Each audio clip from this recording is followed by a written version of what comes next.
आदपक्षी या आर्कियोप्टेरिक्स सरीसृपों और पक्षियों को जोड़ने वाली कड़ी। आर्कियोप्टेरिक्स सरीसृप और पक्षियों के बीच जोड़ने वाली कड़ी है। सरीसृप सांप, छिपकली आदि जैसे सरीसृपों का एक वर्ग है और पंछियों का वर्ग है।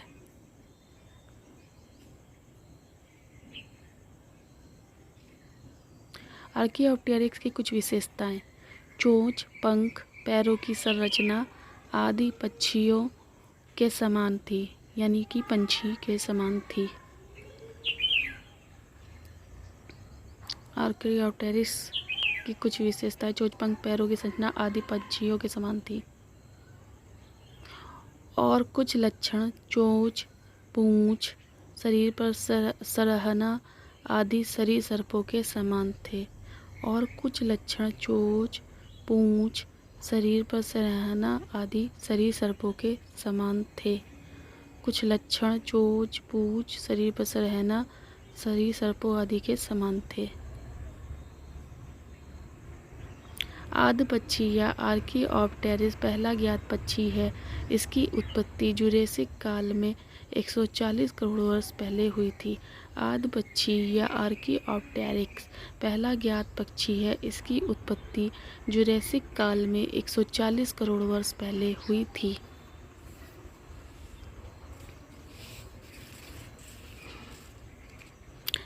1.5 फीट लंबे इस जीवाश्म पंछी में पक्षियों एवं डायनासोर दोनों के लक्षण थे, जो यह प्रमाणित करता है कि पक्षियों का विकास सरीसृपों से हुआ है और मध्य में आर्कियोप्टेरिक्स जैसे जंतु हुए।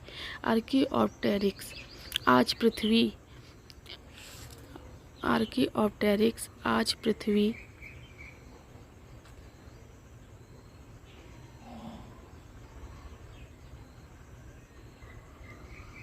पर जीवित नहीं है, इसलिए इसे लुप्त कड़ी भी कहते हैं। आर्कियोप्टेरिक्स आज पृथ्वी पर जीवित नहीं है, इसलिए इसे लुप्त कड़ी भी कहते हैं। आर्कियोप्टेरिक्स आज पृथ्वी पर जीवित नहीं है, इसलिए इसे लुप्त कड़ी भी कहते हैं। आर्कियोप्टेरिक्स आज पृथ्वी पर जीवित नहीं है, इसलिए इसे लुप्त कड़ी भी कहते हैं। आर्कियोप्टेरिक्स आज पृथ्वी पर जीवित नहीं है, इसलिए इसे लुप्त कड़ी भी कहते हैं। आर्कियोप्टेरिक्स आज पृथ्वी पर जीवित नहीं है, इसलिए इसे लुप्त कड़ी भी कहते हैं। आर्कियोप्टेरिक्स के सरीसृपीय लक्षण निम्नलिखित हैं। पहला, इसकी हड्डियां खोखली या वायु में नहीं है। दूसरा, कशेरुका की बनावट तथा जोड़ दोनों सरीसृप जैसे हैं। तीसरा, पूंछ लंबी है और 20 कशेरुकों की बनी है। चौथा,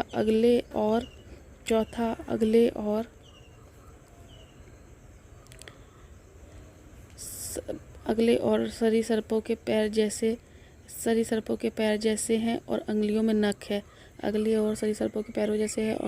पांचवा, जबड़ों में दांत है।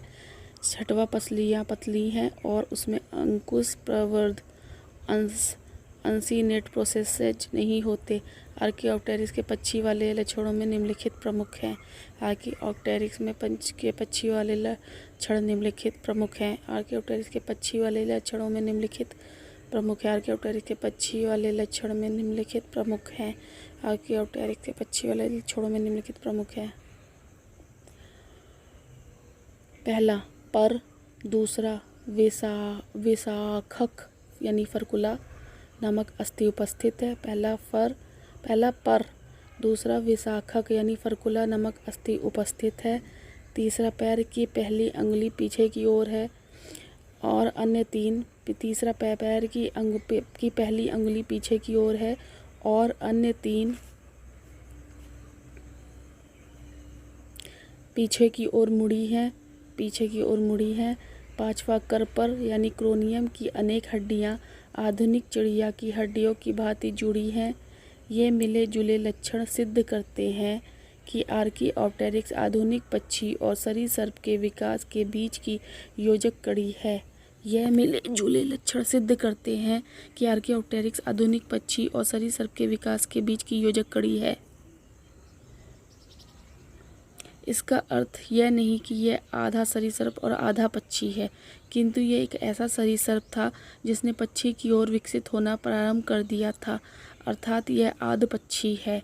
इसका अर्थ यह नहीं है कि यह आधा सरीसृप और आधा पक्षी है, किंतु यह एक ऐसा सरीसृप था जिसने पक्षी की ओर विकसित होना प्रारंभ कर दिया था, अर्थात आध पक्षी है यह, अर्थात यह आध पक्षी है।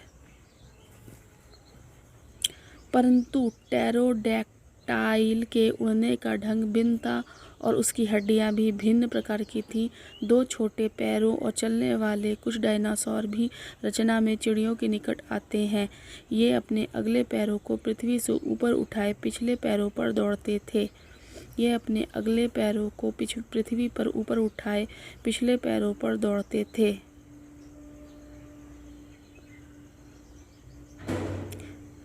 दोनों की पितृश्रेणी एक ही है। आर्कियोप्टेरिक्स और उसके प्टेरोडैक्टाइल की दोनों की पितृश्रेणी एक ही है। यह भली भांति याद हो चुका है कि आर्कियोप्टेरिक्स भली भांति उड़ने वाला पक्षी नहीं था। घने जंगलों के बड़े बड़े वृक्ष इसे उड़ने का अवसर नहीं देते रहे होंगे। यह केवल एक वृक्ष पर चढ़कर दूसरे वृक्ष तक विसर्पण करता था। पीछे के लंबे पैर ज्यादा सहायक किंतु विसर्पण में पूर्णतः सहायक थे। संसार के जीवाश्मों में आर्कियोप्टेरिक्स के जीवाश्म का स्थान महत्वपूर्ण है।